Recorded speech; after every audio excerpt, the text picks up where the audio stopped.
اس کے بعد بھی لیکن اسپریشن یہی تھا UPSC. جی سر، میرا مین ایم تو ہمیشہ سے UPSC سول سروسز ہی رہا ہے.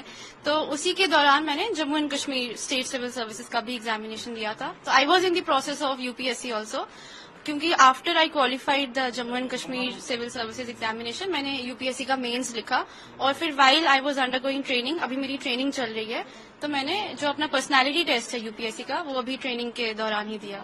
اچھا جی جی. تو جو لوگ جو جموں کشمیر میں ہیں اس میں کتنا آپ کا آیا تھا؟ سر اس میں میرا فرسٹ رینک تھا. اچھا، اس میں بھی آپ ٹاپر تھے؟ جی سر، تھینک فلی.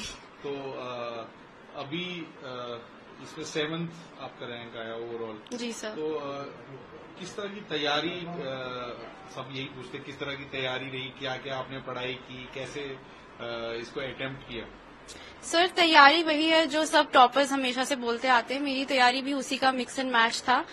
کوچنگ میں نے کوئی نہیں لی، بٹ جو مٹیریل، جو بیسک سورسز سب ٹاپر سجیسٹ کرتے ہیں میں نے بھی وہی فالو کیا تھا. جو بیسک NCERT کی بکس ہیں، ٹیسیز ہیں، پریلمس کے لیے موک ٹیسٹ ہیں، وہ سب دیے تھے. مینس کے لیے میری زیادہ تیاری رہی تھی، بیکاز لاسٹ ٹائم میں مینس 2 مارک سے ہی مس کر دیا تھا انٹرویو کال. تو اس بار میرا فوکس تھا کہ میں مینس پہ زیادہ ورک کروں، اپنی آنسر رائٹنگ کو ریفائن کروں. تو وہ میرا زیادہ فوکس اس پہ رہا.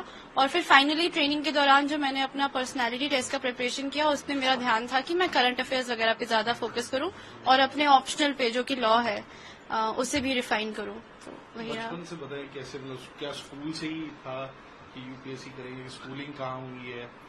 سر میں بلانگ کرتی ہوں بھدرواہ سے، بٹ میری جو پرائمری اسکولنگ ہے وہ کشتواڑ سے رہی ہے، جہاں میرے پیرنٹس پوسٹڈ تھے. جی. تو میں نے کلاس 5 تک وہیں پہ پڑھائی کی ہے. اس کے بعد میرے پیرنٹس کی پوسٹنگ جموں ہو گئی، تو I also shifted here. Challenges ویسے تو کچھ خاص رہے نہیں، بٹ یہی ہے کہ جب آپ شفٹ کرتے ہیں کتنے ریموٹ اور بیکورڈ ایریا سے ٹو جموں، تو وہ تھوڑا چیلنجز تو رہتے ہیں، بیکاز ایک ہندی میڈیم اسکول سے آپ ڈائریکٹلی انگلش میڈیم اسکول میں اگر پڑھ رہے ہیں تو وہاں پہ آپ کو تھوڑا اکیڈمک کا بھی ڈفرینس ہوتا ہے، اکیڈمکس کا، وہ سب چیلنجز رہے. بٹ من میں ہمیشہ سے یہی تھا کہ میں کوئی ایسی جاب جوائن کروں جہاں پہ میں پارٹ آف دا سولوشن رہوں، rather than being a part of the problem. کیونکہ بچپن سے ہی مجھے میں اپنے پیرنٹس سے پوچھتی تھی کہ یہ پرابلم ایسی کیوں ہے، سڑک کیوں ہے خراب، یا ہمارے گھر میں کیوں نہیں ہے ٹیلی فون کا کنیکشن. تو وہ کہتے تھے کہ پرابلم مت بنو، سولوشن بنو، DC بن کے کرنا خود سالو. تو وہ مجھے ایسے بولتے تھے. تو پھر وہاں سے میرے دماغ میں آیا کہ چلو let's try to be a part of the solution. کہیں نہ کہیں آپ کو لگتا ہے جو آپ بہت دور دراز میں رہے کشتواڑ میں، تو وہاں پہاڑی تھا، کہاں بھی پرابلم تھی، تو وہی کہیں آپ کے من میں آ گیا تھا کہ میں اس میں جاؤں گی اور پرابلم سالو کروں گی؟ ڈیفینیٹلی سر، جو میں نے بچپن میں دیکھا کہ کافی بیکورڈ ایریا تھا، اور اس ٹائم پہ تو ایک یہ بھی تھا کہ بہت آفن کرفیوز لگ جاتے تھے، تو اسکولز بند رہتے تھے.